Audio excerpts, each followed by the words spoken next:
Pernah gak sih kalian kepikiran setiap kali kita nge-charge HP, nyalain lampu, atau dengerin musik, sebenarnya ada proses fisik yang luar biasa besar terjadi di balik itu semua.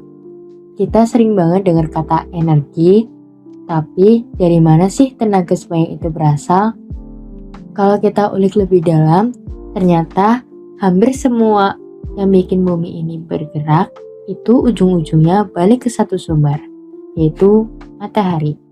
Dialah yang bikin angin bertiup, air mengalir, sampai tumbuhan bisa hidup dan jadi sumber tenaga buat kita. Tapi dunia kita sekarang lagi di persimpangan jalan. Kita mulai sadar kalau bergantung terus sama minyak bumi dan batu bara itu kayak simpen bawa waktu.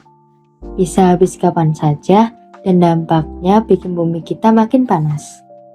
Nah, di video kali ini aku bakal ajak kalian buat beda tuntas semuanya.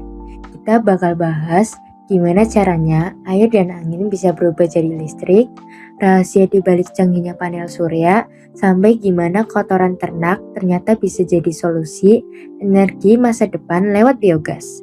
Yuk langsung aja kita masuk ke pembahasannya. Pertama, kita bahas energi dari alam. Ada energi air. Prinsipnya sederhana. Air yang mengalir punya energi potensial dengan rumus EP sama dengan M kali G kali H. Kita bisa hitung berapa besar tenaga yang bisa dihasilkan untuk muter turbin pembangkit listrik. Selain air, ada angin.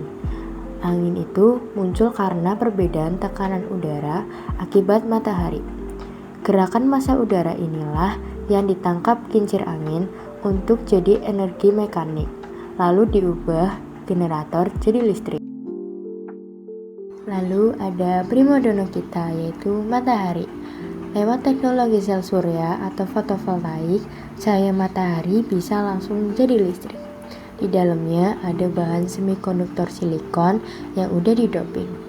Pas foton atau cahaya nabrak sel itu, elektron bakal lompat dan ngalir jadi listrik. Oh iya, jangan lupa, kita juga punya panas bumi atau geotermal. Ini energi dari magma di perut bumi yang manasin air tanah jadi uap. Uap inilah yang dipakai buat muter turbin di PLTP. Nah, yang ini seru, biomasa. Ini energi dari bahan organik. Salah satu bentuknya adalah biogas. Caranya, limbah organik atau kotoran ternak difermentasi sama bakteri di tempat kedap udara atau anaerob. Hasilnya, gas metana. Gas ini ramah lingkungan banget karena siklus karbonnya netral, alias diserap balik sama tumbuhan. Bisa buat masak, bisa juga buat listrik. Tapi di sisi lain, kita masih pakai energi tak terbarukan kayak minyak bumi, batu bara, dan nuklir. Minyak bumi itu sering disebut emas hitam karena harganya mahal dan penting. Tapi butuh jutaan tahun buat terbentuk lagi. Masalahnya pembakaran fosil ini ngelepas gas CO2 yang bikin pemanasan global dan gas sulfur oksida yang bikin hujan asam. Belum lagi risiko pencemaran air kalau ada kebocoran. Ternyata belajar fisika itu bukan cuma soal angka, tapi tentang gimana kita bertahan hidup tanpa merusak bumi. Kita punya pilihan, terus pakai energi fosil yang polutif, atau beralih ke energi bersih seperti biogas dan tenaga surya. Transisi ini adalah tugas kita semua, dimulai dari hal kecil seperti hemat listrik.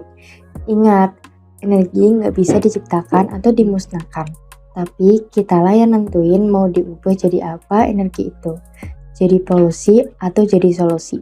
Sekian rangkuman dariku, terima kasih sudah menyimak dan sampai jumpa.